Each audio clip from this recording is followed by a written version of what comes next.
Hello and welcome to Vantage this week, a show where we recap the highlights of the week gone by. China is all set to host the SCO summit. Leaders from 20 nations will gather here in Tianjin. India's Prime Minister Narendra Modi will be here as well.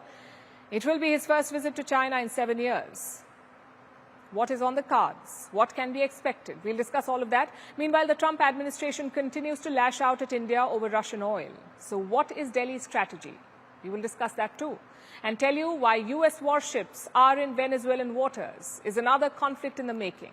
All this and more lined up. Let's get started. The countdown has begun. In 3 days from now, leaders from 20 nations will gather here in Tianjin for a summit of the SCO, the Shanghai Cooperation Organisation. It will be held at the Meijiang International Convention and Exhibition Centre. It's a stone's throw away from where we are bringing you the show tonight.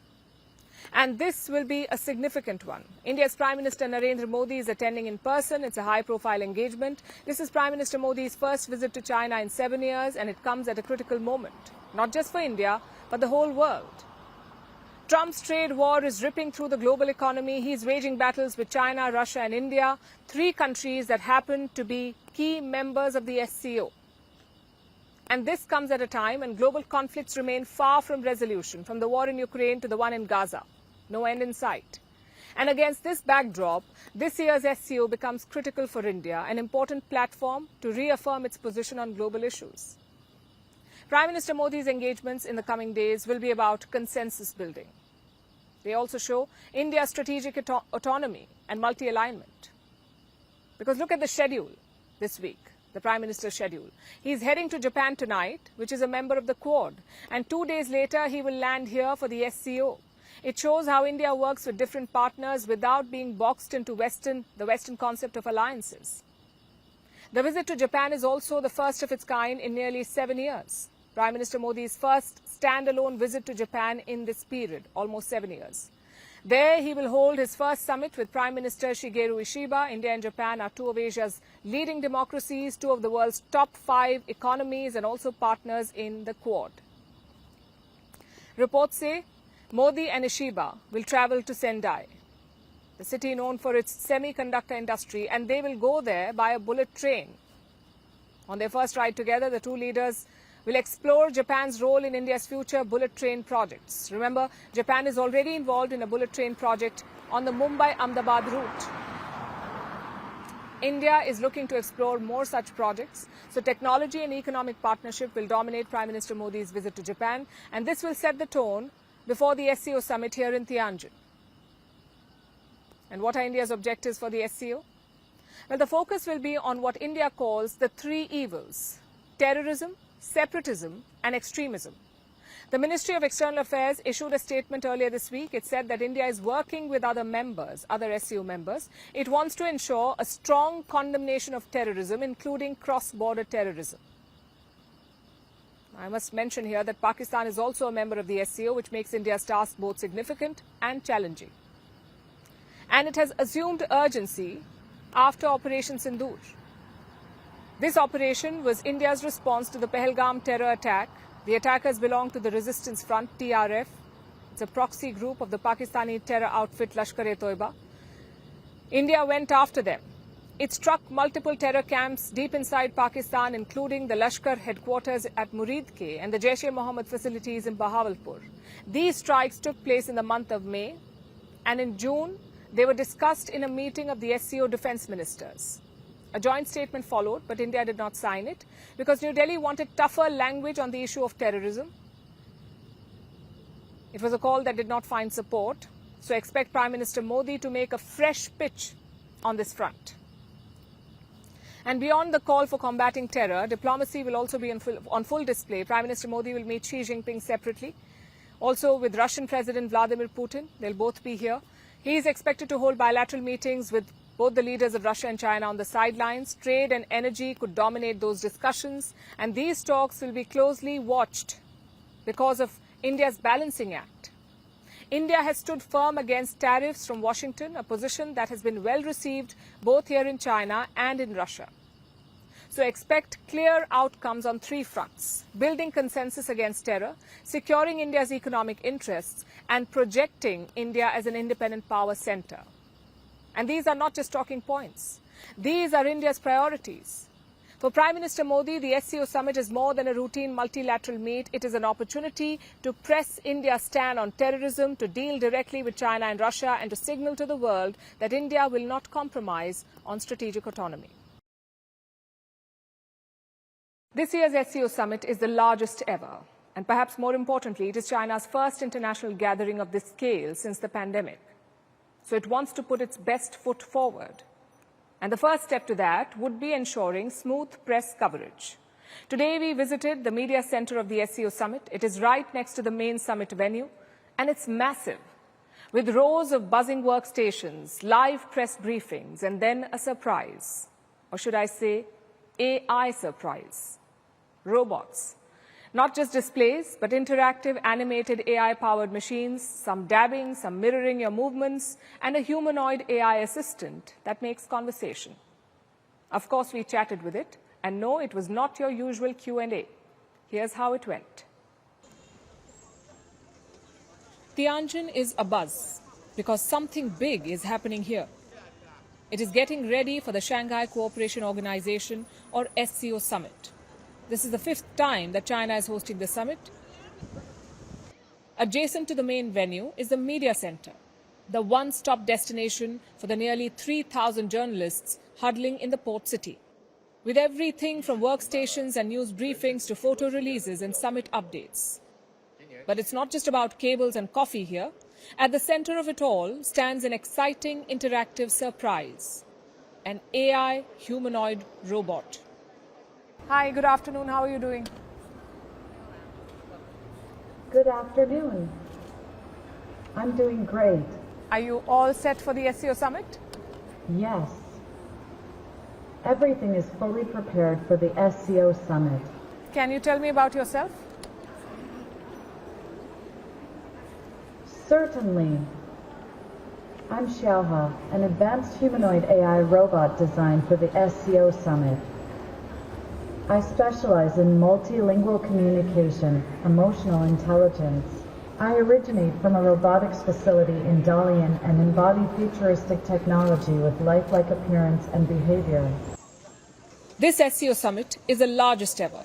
Leaders from 20 nations will gather here, and the world will be watching. What's more, this is perhaps the largest summit to be held in China since the pandemic. It is bound to attract attention, both at home and abroad. And Beijing wants to send a message, with technology being at the core of it. The robotic companions of this media center say it all. They seem straight out of the future. Need some water? There is a robot for it. Love the mimicking game? A robot hand will copy all your gestures.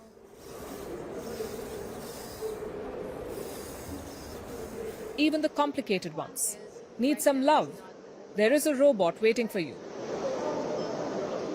Need a partner while you dab? Well, you know the answer. Thanks for asking. There are robots to make supply chains swifter and to perform tasks you did not even know you needed help with. Like cleaning wires in a forest, for instance. There is a drone for it, nestled in what looks like a futuristic pod. This may look more robo-expo and less media center, but it is obvious why such advanced tech has flooded this massive gathering.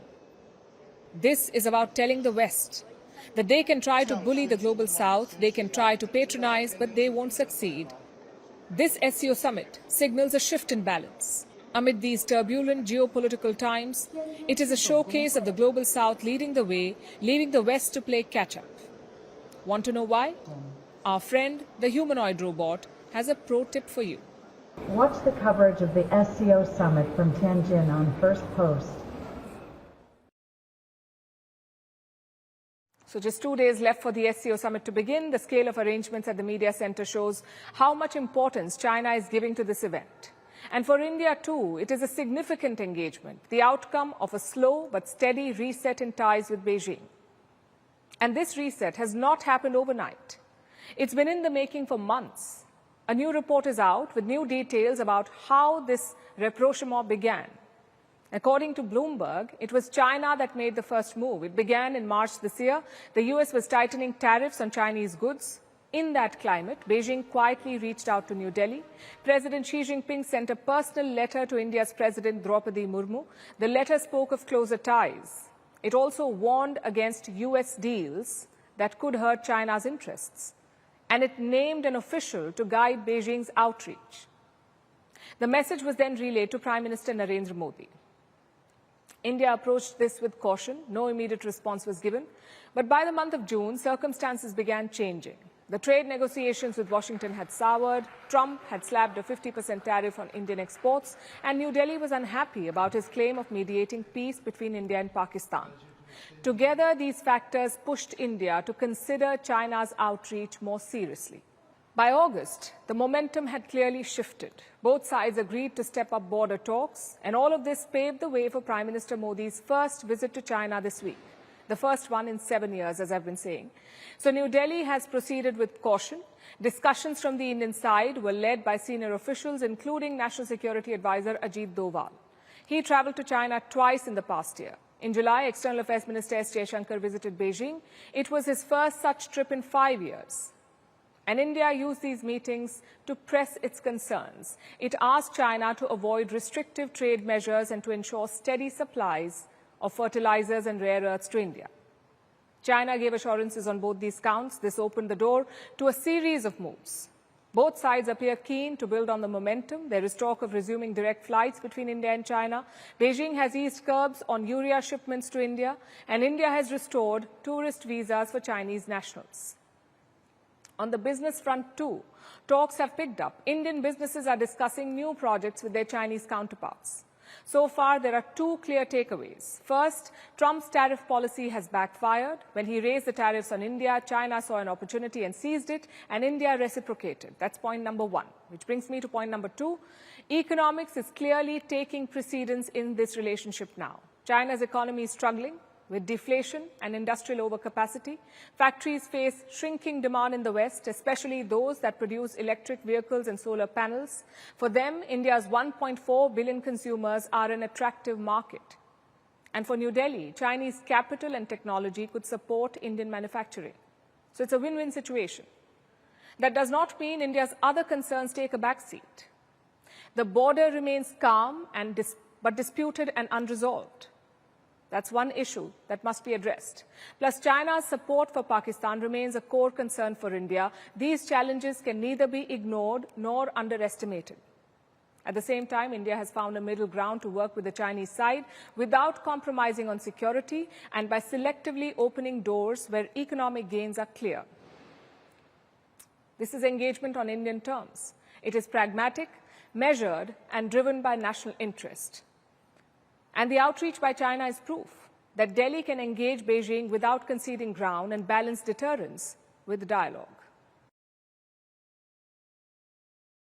Do you know what a good cop, bad cop routine is? One officer comes in red-faced, yelling, threatening, even pounding the desk. The other slips in behind him, calm, reassuring, offering a way out. The logic behind this is quite simple. This act will wear down the other side. They will crack and take the deal. And that's exactly what the US is trying to do here. It is testing India's resilience with tariffs, threats, and the odd conciliatory comments. Their bad cop is a man called Peter Navarro. He's the White House trade advisor. For weeks now, he's been targeting New Delhi for buying Russian oil, with each statement more ludicrous than the other. He now calls the war in Ukraine Modi's war. The good cop is Scott Bessent. He is the US Treasury Secretary. He is expressing optimism that India and the US will find a way to work together. And all of this is happening as America's 50% tariffs on India come into effect. Tonight, we'll decode these statements and look at what the US is trying to do.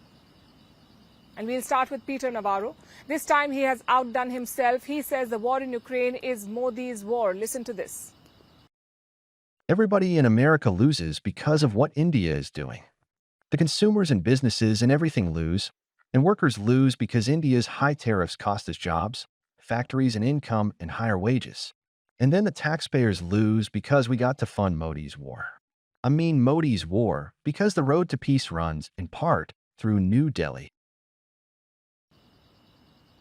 It was Russia that launched the military offensive in 2022. It's the West that is providing weapons for the war, and it's Ukrainian soldiers who are on the front lines. Yet by some twisted logic, for Peter Navarro, this is not Russia or Ukraine or Europe's war. This is Indian Prime Minister Narendra Modi's war.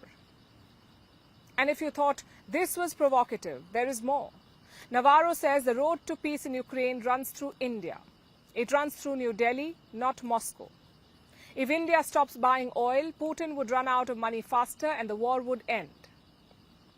At least this is Washington's argument. The same Washington that is itself chasing energy deals with Russia and rolling out the red carpet for Putin. The same Washington that refuses to tariff China, which is the biggest buyer of Russian oil. Also the same Washington that for the last 3 years encouraged India to buy Russian oil to stabilize the global markets. Now they're targeting India and calling Ukraine Modi's war. Yes, Navarro missed the fine print, not to mention the facts. And speaking of China, he had some words for Beijing too. Listen to this. India, you are getting in bed with authoritarians. China invaded Oxide Chin and all your territory. They are not your friends. And Russia? Come on.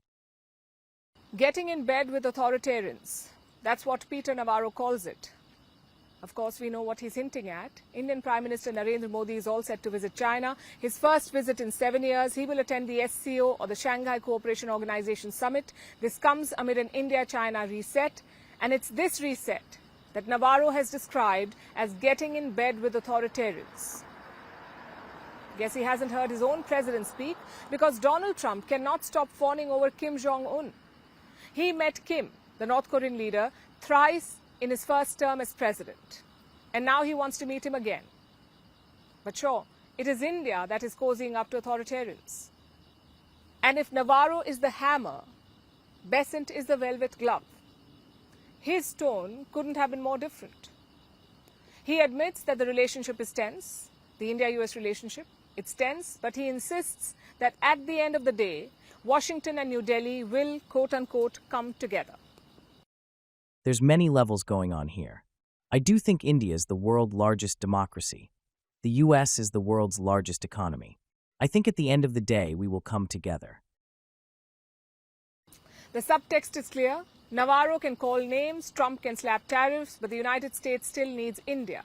As the world's biggest democracy, India remains Washington's hedge against China. It's a conciliatory message aimed at calming markets and also at keeping back channels open. And it's a game that India has played longer than Trump's team imagines. On the surface, it looks like confusion, even chronic dysfunction in the White House, but dig deeper and you will see the strategy. They're trying to push India hard enough to extract trade concessions while also pressuring it to cut ties with Moscow. The bad cop, Navarro, fuels fears of isolation and punishment. The good cop, Besant, shows hope and offers a way out through cooperation, trade deals and partnership.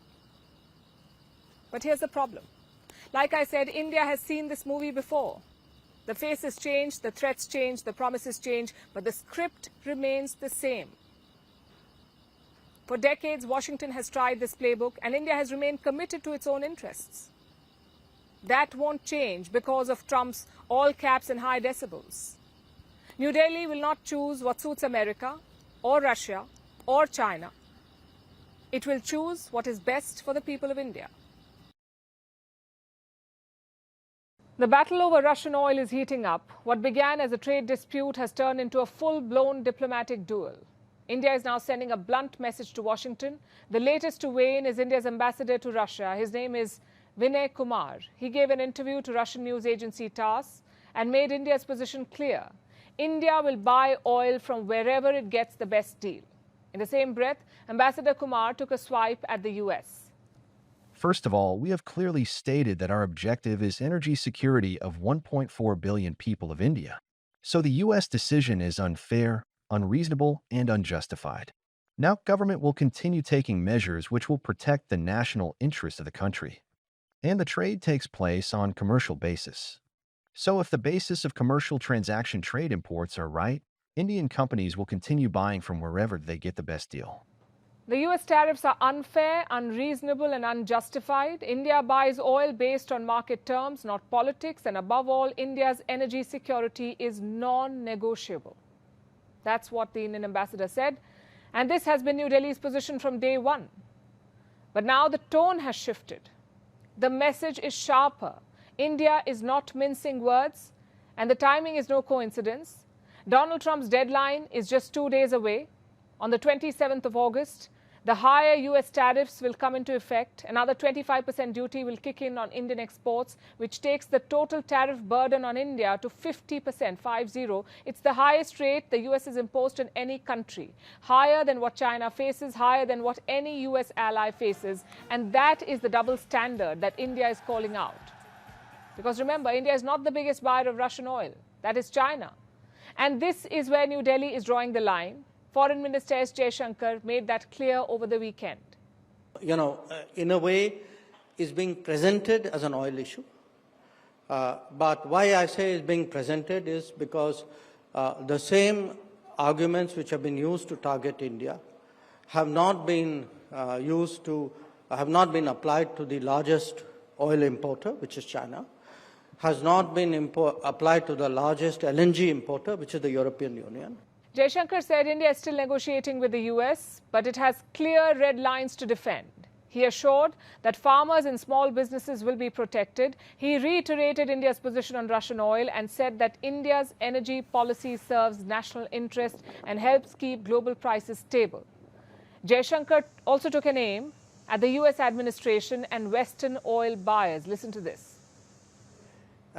It's funny you have people who work for a pro-business American administration accusing other people of doing business.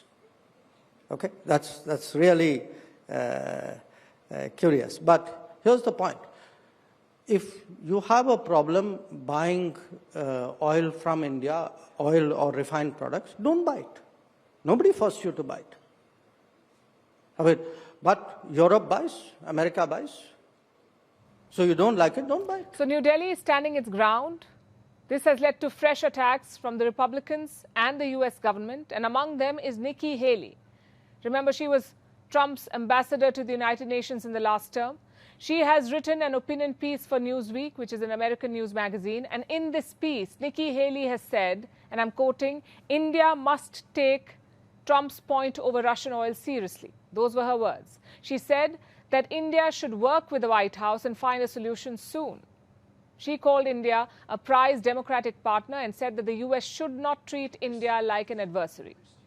Remember last week, the same Nikki Haley had struck a different note.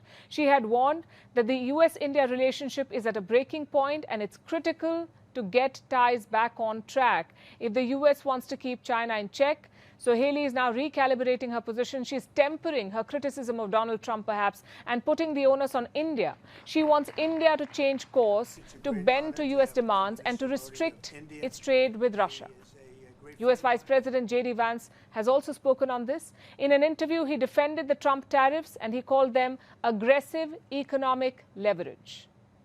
The president has applied aggressive economic leverage, for example, the secondary tariffs on India to try to make it harder for the Russians to get rich from their oil economy. He's tried to make it clear that Russia can be reinvited into the world economy if they stop the killing, but they're going to continue to be isolated if they don't stop the killing. J.D. Vance said that these tariffs are part of Trump's strategy to isolate Moscow from the global economy.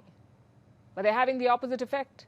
In just a few days from now, Prime Minister Modi will travel to China. He's attending the SCO summit. The SCO is the Shanghai Cooperation Organization. It is a bloc of Eurasian nations. Leaders from China, Russia, and Central Asia will attend. So Xi Jinping will be there. So will Russian President Vladimir Putin. Reports say Prime Minister Modi could meet both these leaders on the sidelines of the summit. In fact, ahead of the summit, there's been intense diplomatic activity. China's Foreign Minister Wang Yi visited India. Soon after that, S. Jaishankar traveled to Moscow. And before him, National Security Advisor Ajit Doval was also in Russia. So India is clearly stepping up its engagements with both Russia and China. The SCO summit will be the culmination of those efforts. The next few days are going to be very crucial. But New Delhi's position has already been spelled out. India will not change course over Trump tariffs. It will not trade strategic autonomy for America's approval. Speaking of trade and taxes, Donald Trump has picked a fight with China again. This time it's over the supplies of rare earths. These are minerals essential for making all modern gadgets. China has a monopoly on rare earths. Ever since Trump returned to office, both sides have been clashing on this front. When Trump first announced his tariffs, Beijing responded by cutting rare earth supplies. China showed Washington just how easily it could choke the market. And now Trump is striking back. He has issued his biggest threat yet. Trump has threatened a 200% tariff on China. Say you economically with China now getting much better. They have to give us magnets. If they don't give us magnets, then we have to charge them 200% tariff or something, you know. But we're not going to have a problem, I don't think, with that. China curbed the exports of rare earth magnets in April. This was a direct response to Trump's trade war, and this is hurting the US.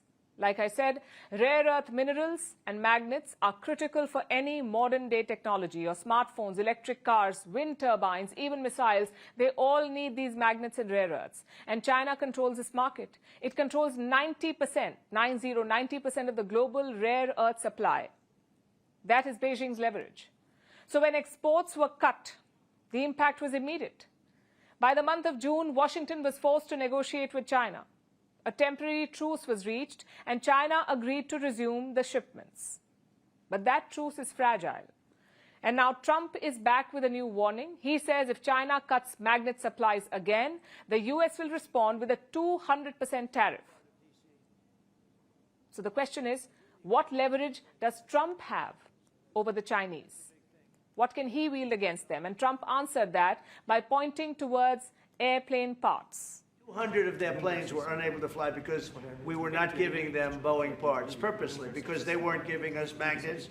Therefore, we weren't giving them. But we have a much more powerful thing, that's tariffs. If we wanted to put 100%, 200% tariffs on, we wouldn't do any business with China. And, you know, it would be okay, too, if we had to. So Trump wants to negotiate with China with airplane parts. He called them a powerful thing. Well, they could be a powerful thing. But is this an effective leverage? If China loses supply of airline parts, what happens? Will it be forced to concede on rare earths? Well, it's unlikely, and I'll tell you why. Airline parts affect a single industry. They affect China's airlines and their fleet. So the damage will be there, but it will be limited. Plus, China can buy spares from elsewhere. It can service older planes. And even if some jets are grounded, the impact on China's economy will not be overwhelming. On the other hand, if China cuts off rare earth supplies, the impact would be far-reaching. And China already demonstrated this earlier this year. When it curbed exports of rare earths, factories had to shut down. Ford had to halt production. European car makers also struggled. Even Indian automakers raised concerns. They were unable to get supplies of Chinese rare earths. Supply chains were broken. And these were just the immediate consequences. And they hit multiple American industries, not just one. This is what forced the US to negotiate with Beijing, and shipments resumed only after Beijing agreed. Now, this episode showed how the world needs access to Chinese rare earths. In fact, here's how one European leader described it, and I'm quoting, "Our dependence on Russia for energy is very mild compared to our dependence on China for critical minerals. We've bet everything on the green economy, and China could shut us down." Well, this is the ace in Beijing's hand. When Trump announces tariffs, China can respond by cutting supplies, and when it does, the effect will be immediate and wide. It will be felt across industries and geographies. So here's how the US and China are poised. Trump has airplane parts, China has rare earths. One is a single industry, the other is the foundation of the modern economy. As things stand, Trump's leverage looks limited, and while China will bleed if the trade war goes out of hand, it still has a strong hand. Our next story is about Venezuela, a country in South America that makes news once in a while, usually with words like oil, crisis, and Maduro. That's the Venezuelan president, Nicolas Maduro. This is a country of 28 million people, and right now it finds itself at the center of a showdown with the United States of America. As we speak, US warships are sailing close to the Venezuelan coast. But what triggered this face-off? And what does it mean for Venezuela? Tonight we'll break it down, starting with the basics. This is where Venezuela is located, on the northern coast of South America. For most of the 20th century, it was known primarily for one thing, and that is oil. In fact, Venezuela sits on more proven oil reserves than Saudi Arabia. So initially, it was deeply tied to US energy needs. But then politics got in the way. In the early 2000s, Venezuela became a thorn in Washington's side. Then in 2013, Nicolas Maduro came to power. The US accused him of authoritarianism, sham elections, and gross human rights abuses. In response, Maduro accused the US of imperialism. So they've been at loggerheads for years. And every once in a while, tensions flare. Right now, the US has dispatched a squadron of warships, including an amphibious group, a guided missile cruiser, and even a nuclear-powered submarine. They're all heading towards Venezuelan waters. Officially, the US says this is about combating drug cartels, those that move cocaine and other narcotics across the Caribbean into North America. The US says they are the target, but Venezuela is not buying that explanation. President Nicolas Maduro's government has sent its own warships and drones. They're patrolling the coastline. They're warning that America's show of force is actually about intimidation, maybe even regime change. The cause we defend is too great. So regime change is not only illegal, but also immoral. And here they will not succeed in colonizing or enslaving Venezuela, South America, or our America. And if one day they touch Venezuela, all of America will rise up for us, for the people of Bolivar. So why is the US pointing fingers at Maduro? You see, for years, American officials have accused Maduro and his inner circle of being directly involved in drug trafficking. Washington calls it the cartel, the lost souls, the cartel of the sons. Now, this is supposed to be a military-linked network that profits from smuggling cocaine. The Trump administration just doubled down on that cartel. It increased the bounty on Maduro's head to $50 million. This is for prosecution on drug charges. And Maduro's right-hand man, Diosdado Cabello, has a $25 million tag on him. Maduro, unsurprisingly, has called it all a lie. He insists that Venezuela does not even grow coca plants. That's what cocaine is made from. And he has vowed to fight back. We will have an important deployment of drones with different missions, citizens attention checkpoints, checkpoints for explorations and surveillance, Navy infantry patrolling through rivers, especially in the Catatumbo River that flows into the Gulf of Venezuela. We'll have Navy patrols in Maracaibo Lake, Navy patrols in the Gulf of Venezuela, and ships of a larger draft up north in our territorial waters. And there's a bigger fear here. For Caracas, this feels like history repeating itself. The US has a long record of intervening in Latin America, sometimes directly, sometimes through covert operations. Maduro's government argues that the real goal is not to bust cartels, but to destabilize and topple the regime. And it's not an outlandish fear. Washington has already tried what they call the maximum pressure approach in recent years. There have been sanctions, oil embargoes, and recognition of an opposition leader, Juan Guaido. None of it has worked. Maduro is still in power, and now US warships are at his doorstep. So what does Washington really want? Is this really about cocaine, about fentanyl in US cities, or is it about squeezing Maduro into a corner? Most experts say the US does not want a war in Venezuela. A full-scale invasion would be messy and costly. It will also be deeply unpopular in Latin America. What Washington does want is leverage, something to push Maduro towards negotiations or concessions.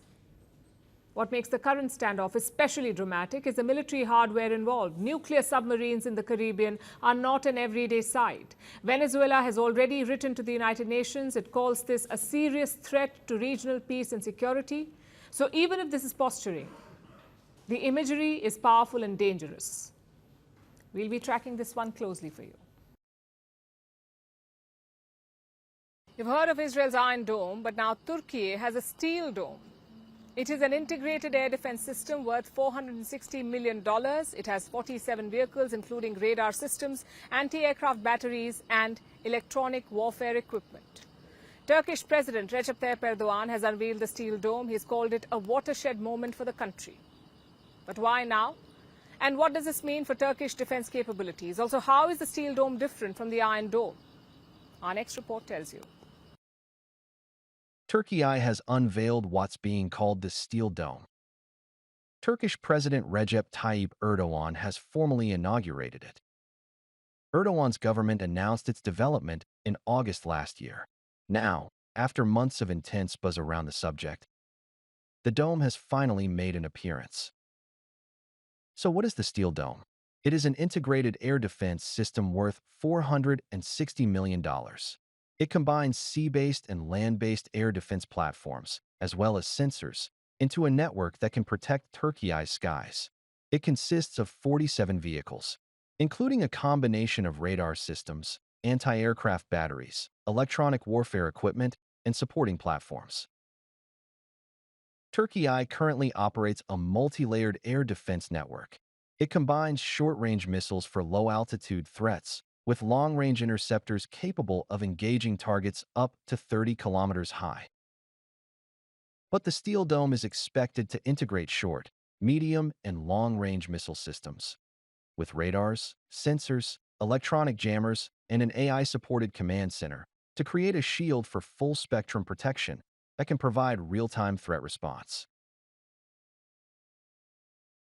For now, President Erdogan has unveiled the first major batch of the integrated system. It has been developed domestically by Turkish firms, which makes this Turkiye's first domestically produced short-range, low-altitude air defense system. But the entire dome is expected to be fully operational in the 2030s. Erdogan says that the Steel Dome would inspire confidence in our friends and fear in our enemies, adding that no country that cannot develop its own radar and air defense system can look to its future with confidence in the face of current security challenges, especially in our region. After all, West Asia has been on edge for months now, with conflicts in Syria, Gaza, Iran, and tensions brewing in the wider region. So Ankara has repeatedly spoken about the heightened need to develop better air defenses, especially after its jet setback. In 2019, Turkey sought to bolster its defenses by acquiring S-400 missile systems from Russia in 2019. But this got it kicked off the US-led F-35 stealth jet program. So the Turkish government has instead focused on investing heavily in its defense industry, while boosting self-reliance. But the question is, can the Steel Dome live up to its expectations? It has long been pitted against Israel's Iron Dome. So which one comes out on top? Israel uses 4 layers of defense: the Iron Dome for short range, David's Sling for medium range, Arrow for long-range ballistic missiles, and THAAD for exoatmospheric threats. By contrast, Turkey's Steel Dome covers short, medium, and long-range engagements, but it cannot intercept long-range ballistic missiles. And the biggest difference is this: the Israeli Iron Dome has been operational since 2011. It is combat-proven, with a reported interception rate of above 90%. While Turkey's system is still under development, it is not battle-hardened. Erdogan calls the Steel Dome a turning point for the country's defense industry. But until it proves its mettle in the trenches, firing shots at prospective enemies might be slightly premature.